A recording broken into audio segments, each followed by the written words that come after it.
صحیح کے بارے میں بتائیں کچھ، صحیح کس مقصد سے ہے اور اس میں کیا حاصل کرنے کی کوشش کرنی چاہیے، کیا جذبہ، کیا دعائیں، کیا حکمت ہے اس کی؟ صحیح کی اگر روح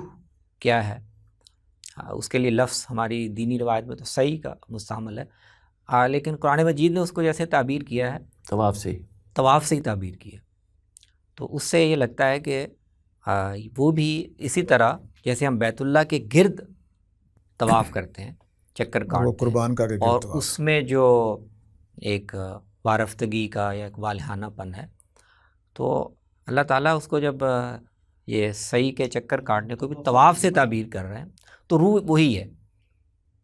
یعنی اپنے آپ کو پیش کرنا قربانی کے لیے یا قربانی کی تیاری سے پہلے وار دینا، جس کو ہم کہتے ہیں اپنے آپ کو وار دینا،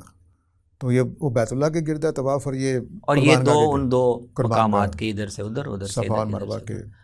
اور ان کی گنتی بھی وہی ہے۔ مروہ قربان کا ہے نا، تو صفا سے مروہ تک تو صفا اور مروہ کا طواف ہے اور بیت اللہ کا ہے وہ بھی طواف ہی، اور ان دونوں کو اللہ نے اس لیے شاعر اللہ قرار اس میں اصل نقطہ یہ جو ساجد صاحب بیان کر رہے ہیں نا کہ وہ قربان گاہ ہے، حضرت اسماعیل علیہ السلام کی قربانی وہاں ہوئی ہے، اور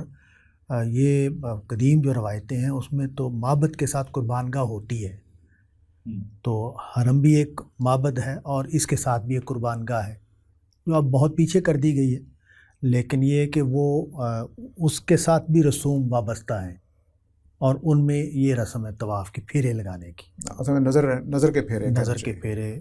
کے لفظ سے اس کو ادا کیا جاتا ہے کہ یہ قربان گاہ کے جس کو پیش کیا جا رہا ہے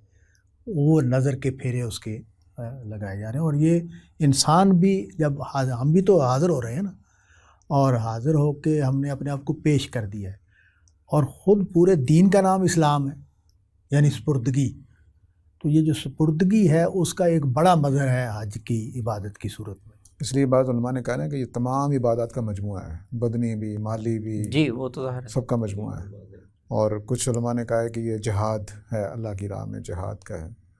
لیکن میرا خیال ہے سب کو جمع کر کے رکھنا چاہیے، زیادہ بہتر ہے، کیونکہ یہ جو نا اصل میں مجھے لگتا ہے کہ خدا کے حضور پیش ہو گئے اور اپنے آپ کو قربان کر دیا، یہ پوری ایک تصویر سی بنتی ہے